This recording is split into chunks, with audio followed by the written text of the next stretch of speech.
कृष्ण राधा से बिछड़े फिर कभी नहीं मिले, स्वर्ग में विचरण करते हुए टकराए।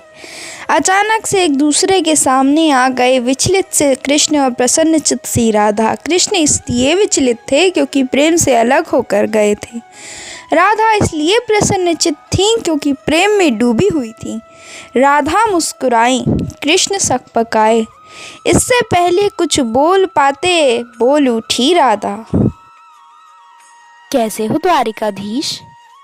राधा, मैं तो आज भी तुम्हारे लिए कान्हा हूँ। तुम द्वारिकाधीश मत कहो। आओ बैठते हैं, कुछ मैं अपनी कहता हूँ, कुछ तुम अपनी कहो। सच कहूँ राधा, जब भी तुम्हारी याद आती थी ना, इन आंखों से आंसुओं की बूंदें निकल आती थी। मेरे साथ तो ऐसा कुछ भी नहीं हुआ कान्हा। न तुम्हारी याद आई और ना ही आंसू बहे, क्योंकि हम तुम्हें भूले ही कहाँ थे जो तुम्हारी याद आती। इन आँखों में भी तुम ही बसे थे, तो सोचा कि इन आँखों से निकल ना जाओ, इसलिए रोते भी नहीं थे। कुछ कड़वे सुत्ते सुन पाओ तो सुनाओ।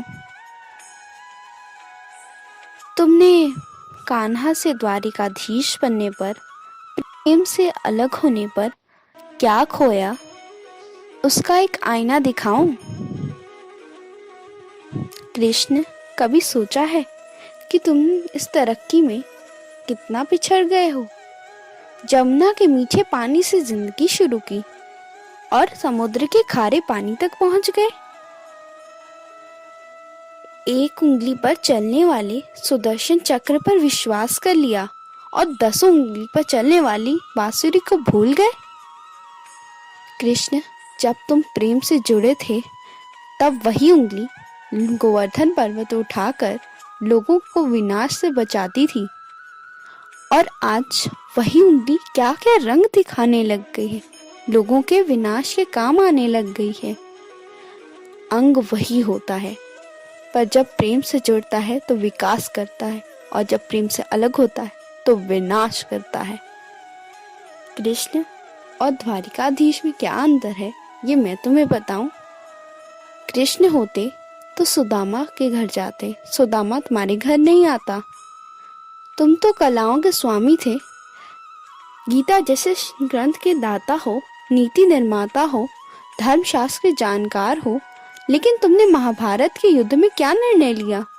अपनी पूरी सेना कौरवों को सौंप दी और खुद पांडवों को लिया।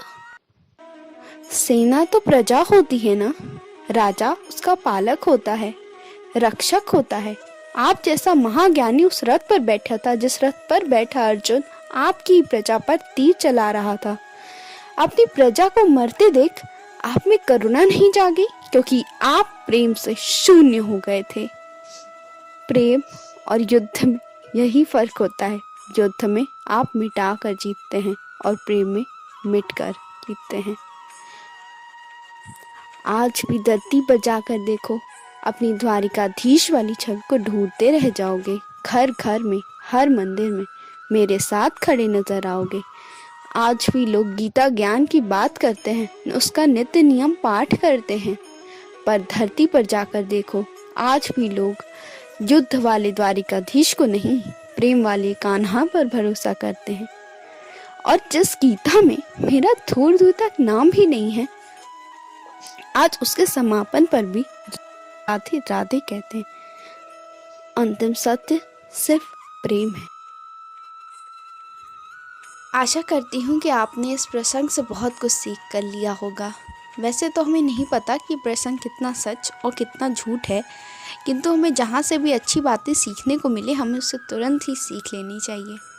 और हमें इस प्रसंग से यही सीखने को मिलता है कि प्रेम ही अंतिम सत्य है। इसलिए अपने अंदर की घृणा, ईर्ष्या, क्रोध, अहम को त्याग कर सबको प्रेम करना सीखिए। और सबसे ज़्यादा ज़रूरी है कि आप खुद को प्रेम करना सीखिए, क्योंकि जब आप खुद को प्रेम करेंगे तभी आप दूसरों को प्रेम दे पाएंगे। और वीडियो पसंद आई हो तो वीडियो को लाइक करिएगा, चैनल को सब्सक्राइब करिएगा और बेल आइकन पर क्लिक ज़रूर करिएगा। और हमारी और भी वीडियोस को चैनल पे जाके ज़रूर चेक करिएगा, आपको पसंद आएंगी। राधे राधे।